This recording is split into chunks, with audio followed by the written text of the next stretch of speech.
Wave speed on a stretch string, है ना। कोई भी स्ट्रिंग है जिसमें टेंशन है, तो उस स्ट्रिंग में जो वेव की वेलोसिटी है वो दो चीज़ों पर डिपेंड करती है।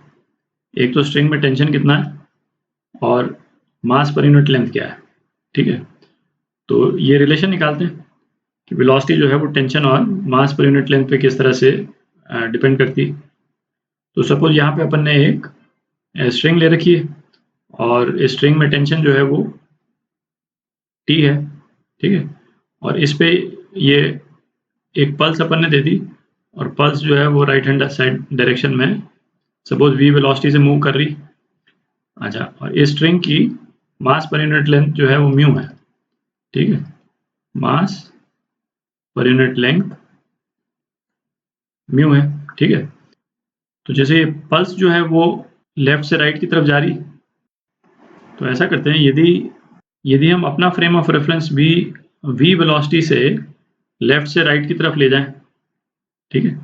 क्या मतलब निकला कि हम भी यदि एक ट्रॉली में बैठ जाएं, ठीक है, और हम पल्स को देखें और ये ट्रॉली जो है वो पल्स की स्पीड से मूव कर रही है v, तो हमको क्या दिखेगा, ये पल्स जो है स्टेशनरी दिखेगी। ये तो क्लियर है क्योंकि हम उसी वेलोसिटी से राइट हैंड साइड में हम मूव कर रहे हैं। पल्स हमको स्टेशनरी दिखेगी, बट हमको दिखेगा कि ये जो स्ट्रिंग है भाई, एक्चुअल में तो हम धीरे धीरे इस एंड तक तो पहुंच ही जाएंगे, ठीक है। थोड़ी देर बाद जो है वो हमारी पोजीशन क्या हो जाएगी, हमारी मतलब ऑब्जर्वर की पोजीशन जो है वो ये हो जाएगी, ठीक है। तो जैसे जैसे pulse left to right travel करेगी वैसे वैसे हम भी लेफ्ट टू राइट ट्रैवल करेंगे। तो हमको पल्स तो स्टेशनरी दिखाई देगी, पर ये स्ट्रिंग जो है वो पल्स के थ्रू लेफ्ट हैंड साइड में मूव करती नजर आएगी। तो इसको तो आप इमेजिन कर सकते हैं, है ना। पल्स आपको रुकी हुई दिखेगी, बट आपको क्या दिखेगा कि ये जो स्ट्रिंग जो है वो इस पल्स के थ्रू पास कर रही है इसी v वेलोसिटी से, ठीक है। क्योंकि भाई स्ट्रिंग की वेलोसिटी इनिशियल में क्या थी, स्ट्रिंग की वेलोसिटी इटसेल्फ तो जीरो ही थी, स्ट्रिंग तो स्टेशनरी थी, तो केवल पल्स मूव कर रही थी। तो हम जब राइट हैंड साइड में मूव करने लगे v वेलोसिटी से, तो हमको दिखेगा कि स्ट्रिंग जो है वो लेफ्ट हैंड साइड में v वेलोसिटी से मूव कर रही है, और v वेलोसिटी से मूव कर रही है तो ये पल्स के थ्रू भी पास कर रही है v वेलोसिटी से, ठीक है। तो अब ये ऑब्जर्वर हम हटा देते हैं यहाँ से, है ना। तो हमारा फ्रेम ऑफ रेफरेंस वही है कि हम पल्स की वेलोसिटी से मूव कर रहे हैं राइट हैंड साइड में, और हमको दिख रहा है कि स्ट्रिंग जो है वो पल्स के थ्रू लेफ्ट हैंड साइड में लेफ्ट डायरेक्शन में v वेलोसिटी से पास कर रही है, ठीक है। ऑब्जर्वर हटा दिया। अब ये पल्स का जो रेडियस ऑफ कर्वेचर है, इसको लेकर के एक सर्कल हम बना सकते हैं जिसका रेडियस r है, ठीक है। बनाते हैं सर्कल। तो ये हमने पल्स के रेडियस ऑफ कर्वेचर पे पल्स के रेडियस ऑफ कर्वेचर के इक्वल एक सर्कल हमने बना लिया, ठीक है। अब ये वाला सेगमेंट देखें स्ट्रिंग का, ये वाला सेगमेंट जो है वो लेफ्ट हैंड साइड में v वेलोसिटी से पास हो रहा है, ठीक है। स्ट्रिंग में टेंशन क्या है, t है, ठीक है। तो ये सेगमेंट जो है वो एक तो इस डायरेक्शन में पुल हो रहा है टेंशन t से, और एक इस डायरेक्शन में पुल हो रहा है टेंशन t से, ठीक है। ये एंगल जो है, इस एंगल को हम थीटा मान लेते हैं, और यदि इसका रेडियस ऑफ कर्वेचर r है पल्स का, तो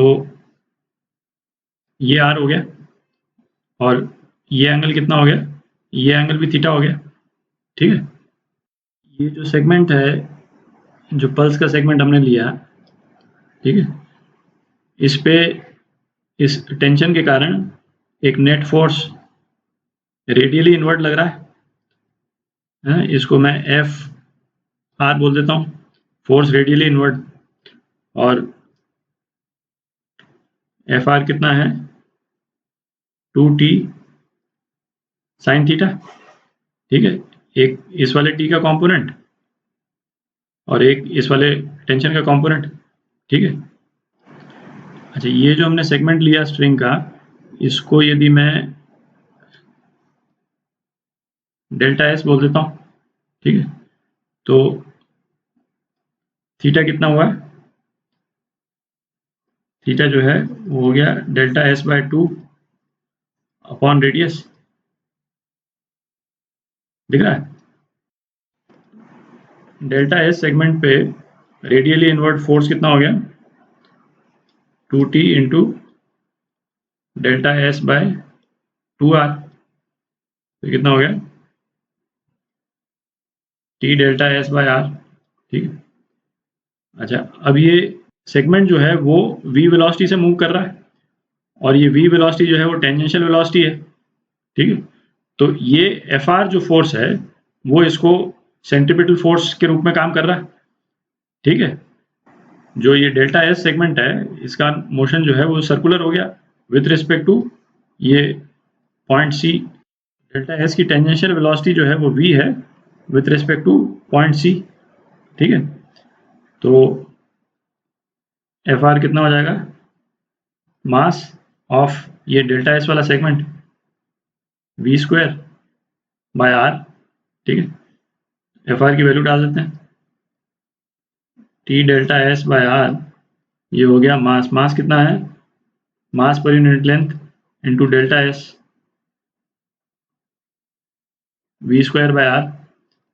तो वेलोसिटी जो है वो ये आ जाती है। ठीक है। तो किसी भी टाइट स्ट्रिंग में जो वेलोसिटी है किसी भी वेव की, वो चाहे वेव पल्स हो या साइनसॉइडल वेव हो, वो वेलोसिटी इस इक्वेशन के अकॉर्डिंग डिसाइड होती है। ठीक है।